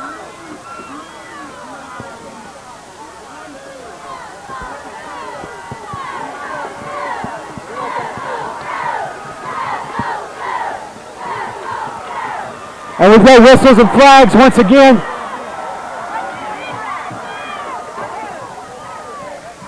And again, illegal procedure against Monroe Central. Jim, I think what happened that time, and maybe the time before, is Joe Kress is going on a first sound, or whatever he's calling out, is first sound, and it's unusual because they're usually going on a 1 count, so to speak, and when they're hearing that first sound, the linemen are starting to go down in their stance just a split second before the ball snapped. And the result is you're in motion as the ball is snapped. So now second down, make it 17.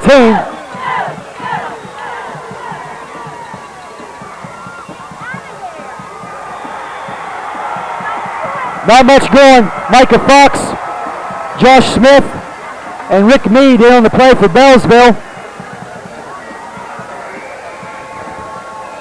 The ball appears to be on about the 4-yard line. 3rd down and 18.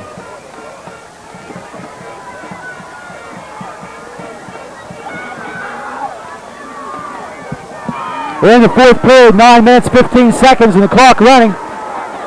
3rd down and long. Shoemaker, he's going to have some running room. They're still going to be well short of the first down. Dropped by Wheeler and Colby Street. Now bring up a punting situation. Maybe a little bit of room right there for the punt team and for Dustin to work as the punt out of there.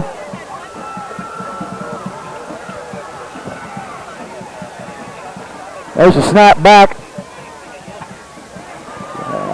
Better kick. Driving Caldwell back to midfield with fair catches. And Beallsville will put the ball in play right at the 50-yard line. 8 minutes, 31 seconds remaining in the game. Well, if there's a stand that needs to be done tonight, it's right now. We can't let them get any farther into our territory. Big defensive series. Field position the second half has been all in the advantage of Beallsville. A good field position by the Devils. But just moments ago, it looked like they were ready to score. Mead in motion far away, and we're down to the penalty. And it looked like Shoemaker may have been in the neutral zone a little bit quick. A lot of flags down. The officials will talk it over and see if they all saw the same thing.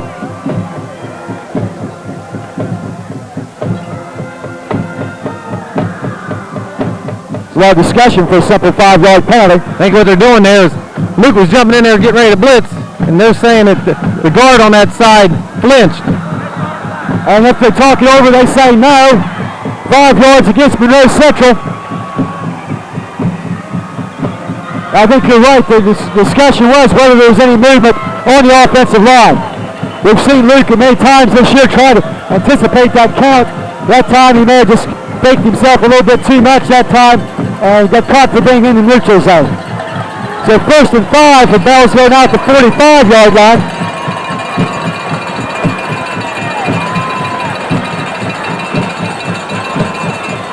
They get the lead in the backfield.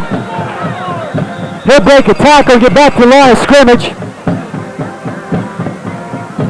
Somebody get through there and hit the ball carrier in the backfield. I think it was Eric Hamilton from his nose guard spot that time. He was able to bounce off the play and probably lose a yard.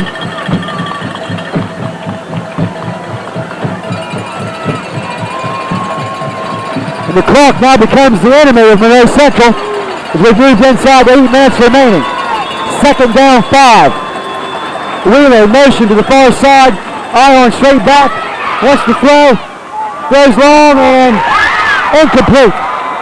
Joe Kress had his hands on the ball for a moment. The intended receiver, Albig, knocked the ball away then. Pretty good coverage though. Iron could not find his receiver, Albig, initially.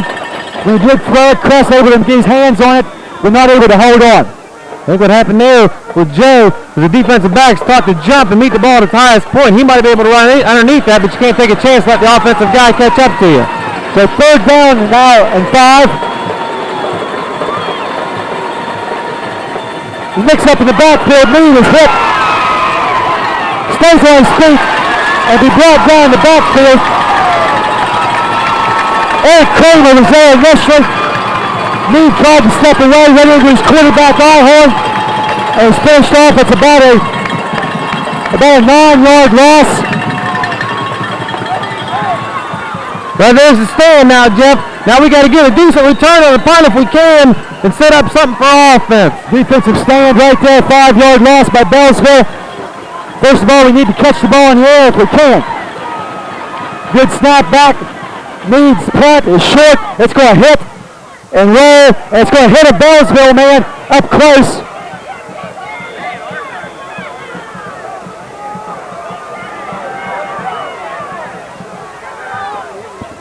And from our angle, it looked like it may have hit a Beallsville player, but the officials say no.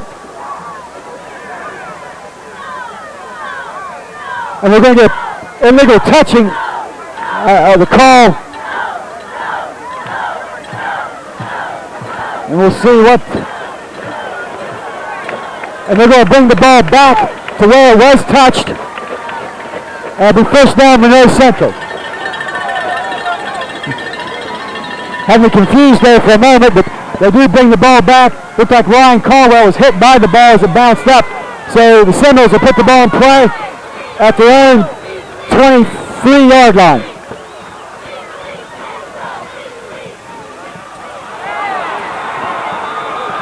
Backside that time. Dustin Robinson and Micah Fox, untouched, makes the play in the backfield for about a 5-yard loss.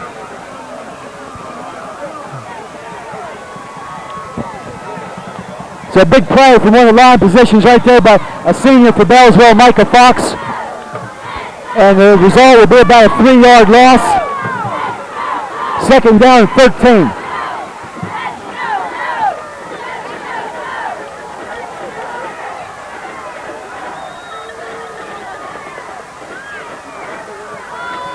Chris back to throw. It's going to be intercepted by Allhorn. The intended receiver was Wilson. And from this vantage point, it looked like Scott may have stopped or slowed his pattern, but the coverage was very good. Ahorn makes his second interception of the night, and I think that's the third Seminole turnover. And with 6:02 remaining, things are starting to get a little bit tight. Not a good decision by Jay that time. I think it was double coverage deep down the field. Whether he just threw it up for grabs, I don't know, but not a good pass. Once again, we asked the defense to step up and make a play. Beallsville most likely to keep the ball on the ground. They give the ball to Goddard. He'll be hit for very little gain. Young, Rutter, and Hamilton give the ball carrier Goddard about a yard. But the clock, becoming a friend of Beallsville and an enemy of Monroe Central, moves inside 5.5 minutes remaining in the game. 7-0, Beallsville leading. They're in possession of the ball at their own 35-yard line.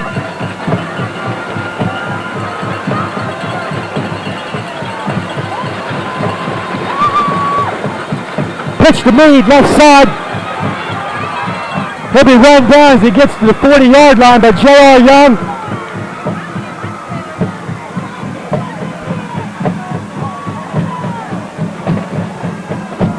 We haven't talked a lot about the weather, but a very comfortable night for the fans to watch the game, but probably a little warm on the players out there. Oh, yeah.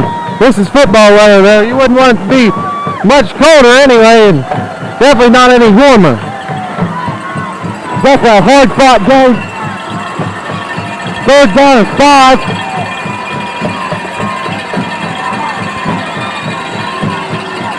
Seminoles need a stop right here. Ahorn will give the second back Meade. He'll be hit short of the first down. Kramer and Hamilton on the play. And that'll bring up 4th down and a couple. Right here, we definitely need to field this punt if at all possible and try to set up some kind of return to get some decent field position to work with. As you said earlier, the clock's really a factor now. For a high school football game, anything under 4 minutes is tough to drive any length of the field. As the clock has moved under 4 minutes, Beallsville will punt. Rick Meade in punt formation. Again, a line drive kick. But again, we let the ball hit and roll, and Ryan Caldwell will down the ball back about the 20-yard line.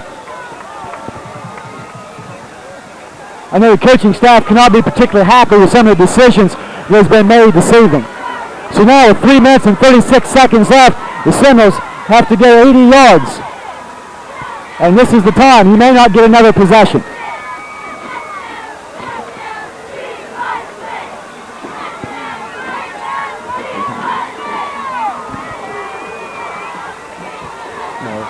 Monroe Central with 2 timeouts remaining. Yeah. And 80 yards.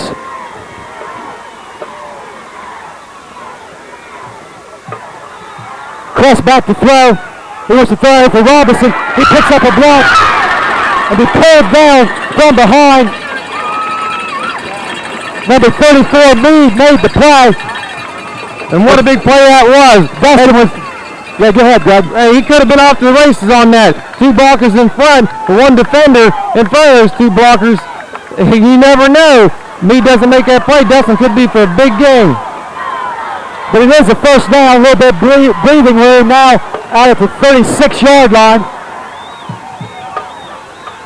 Again, Crest wants to throw. Quick out over here for Robinson. He's going to turn up and get out of bounds. He's very close to another first down near the 40-yard line. Looks like maybe just shy. Well, look here and see where they place him. It is second down, about a 9-yard pickup. And again, as you pointed out earlier, they're changing formation, putting Dustin out as a flanker.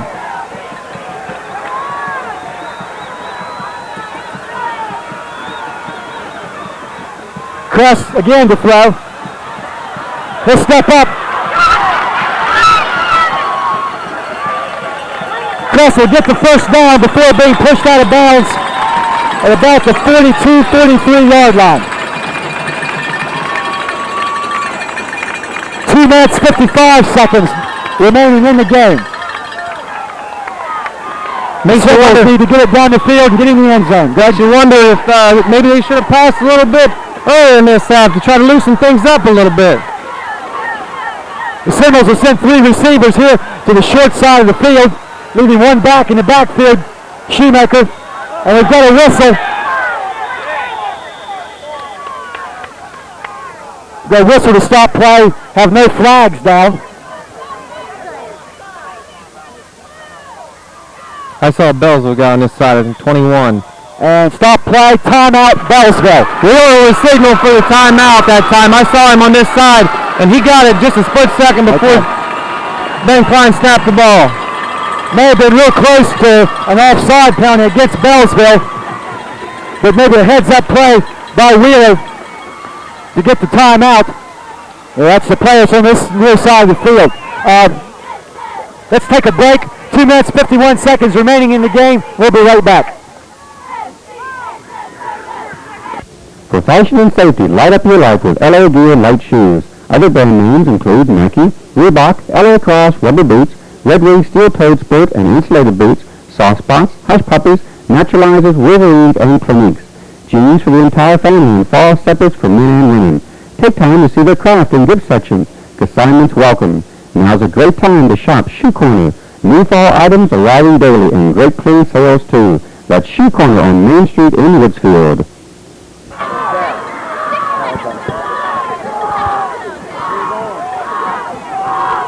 All right, we're back. 2 minutes, 51 seconds remaining. We've been under a bombardment here during the timeouts. The cheerleaders showing off their arms, throwing some cups up here in the stands, and a couple people getting hit in the head here. Hopefully nobody hurt seriously. I'm standing behind Greg, letting him protect me. Yeah, thanks a lot. But the Beallsville timeout, just started to say before we went to the break, Wheeler calling the timeout, and I didn't see. Was he on this near side? Yeah, he was kind of right behind the flag stick here. When they come out in trips to this side, he come run up beyond timeout. I'd say Jeremy Wheeler recognizing that they did not have the coverage over and calling timeout. Seminoles will come back with the 3 receivers, trips to the right side, which is the wide side of the field. Beallsville has made the adjustment now and has 3 defensive players over there.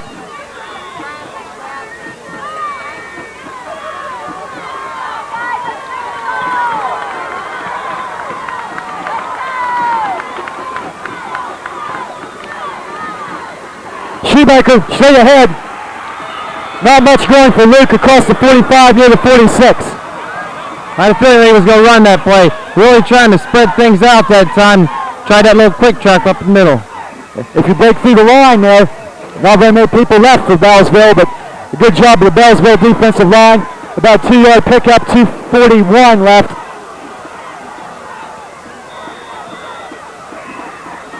Not sure why the clock was stopped there. But now Monroe Central back up, second down, crest the throw. He's going to go deep. It's caught. Dustin Robinson, what a throw!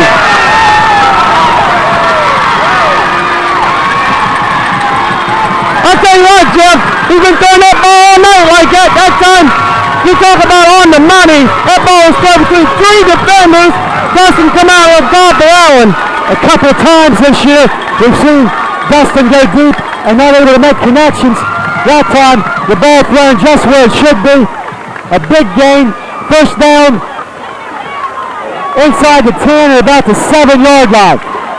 2 minutes and 20 seconds remaining. Monroe Central definitely a chance to get in the end zone.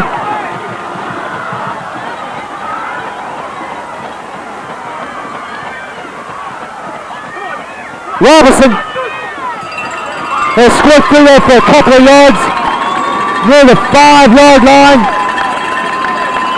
Right down here, Jeff, we talked all year long. I wish I had statistics about how many times inside the 20-yard line they've come out with points, and I bet you it's a pretty good percentage. These guys are fired up after that play. Look for the line to pop off the ball, and pretty good chance of them getting in the end zone. Meanwhile, the clock continuing to run. 1 minute, 40 seconds remaining Second and goal from the 5-yard line. The Seminoles have 2 timeouts remaining. Motion, right at it to the near side. Shoemaker fights hard. He's going to be near the 3. Clock continuing to run, 1:20. Again, you want to use up as much time as you can here and get in the end zone. Third down, 3. 1:10 remaining. Third and goal from the 3-yard line.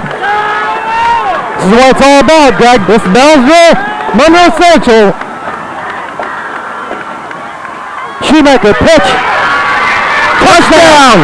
Luke Shoemaker, 50 seconds left. All right, Greg, they're lining up here. What do you do? 7-6, 50 seconds left. Do you want to play overtime? Do you go for 2? That's win or lose it. Well, that's exactly what it is, Jeff. You win or lose on this play if you go for 2. All right, we're going to get a timeout by Monroe Central. Coach Sikorsky's going to talk about it. We'll see what happens. Looks like Joe's going to change shoes and go kick the point. That's a tough decision. No matter what you do here, you make yourself open for second guessing. The momentum now Monroe Central side. Let's kick the point. Take our chances in overtime. Yeah, I don't know. That's the reason I'm up here. And Coach Acosta and his staff's down there getting paid the big bucks.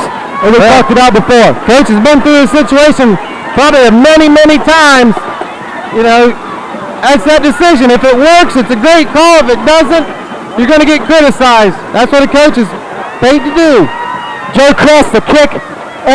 Jeremy Kramer, the snap. Jason Ludwig with the hold. We'll see what we have here.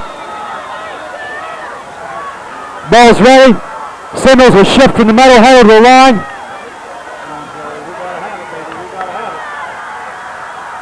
Snaps a little bit high. The kick's down. It's blocked.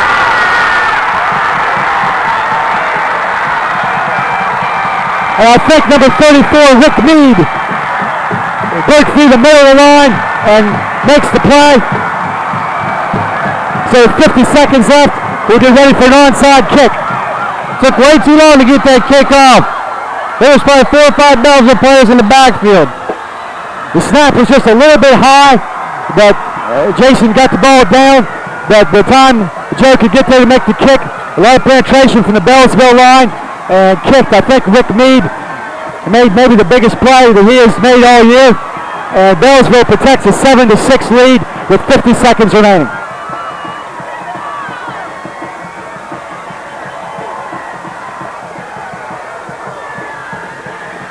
So we get lined up here for the onside kick, something that you practice with every week. On Thursday, we practice 2 or 3 times. And you hope that you never need, but now is when the practice pays off for that onside kick.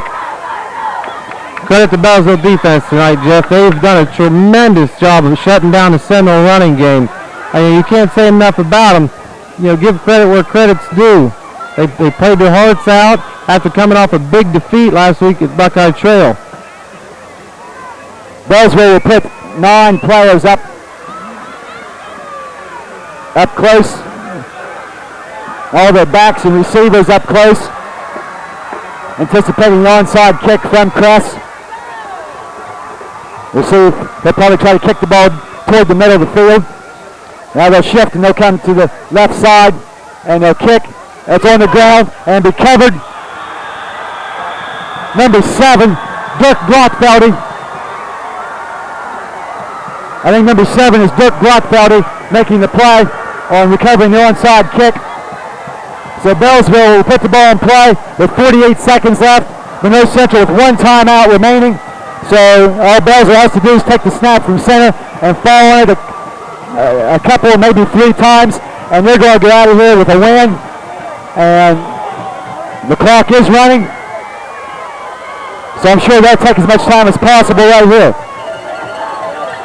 Might mention this, what this win will do for Beallsville is guarantee them the PVC championship and the OVAC championship as Iron takes the snap and falls on it.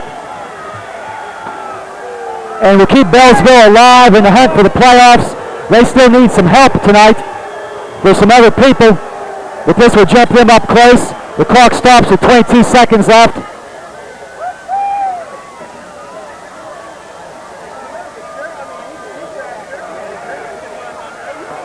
So a timeout on the field. Monroe Central spending their last timeout.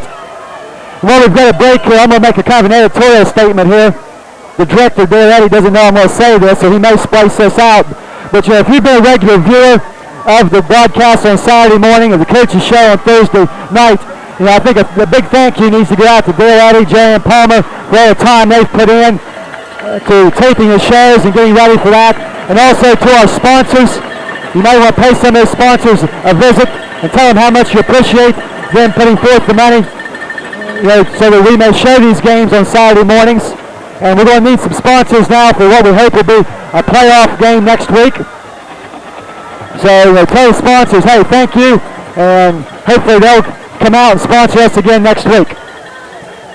That'll be the final play of the game. Ihorn will fall on the ball, and the clock will run out, and Beallsville will keep their playoff hopes alive with a hard-fought 7-6 victory. A lot of disappointment on the Monroe Central side. The 9-1 season, nonetheless, a great year, and what we hope will be a playoff, or what we think will be a playoff spot next week. And despite the loss, the team really needs to pull it together now over the weekend and be ready to go Monday and prepare for next week's opponent. We'll find out sometime Sunday where that game might be. It could be about anywhere, so tune into the news on Sunday evening and find out. And stay in touch with people next week. Mr. Hare, I'm sure, will have a plan for some pre-sale of tickets. So that'll about do it from here, Greg. I appreciate you being with us again. Hopefully we can get together next week and bring you a playoff game from somewhere against an opponent to be determined. The final score, once again tonight, from Beallsville High School, the Blue Devils 7, Monroe Central 6. Good night.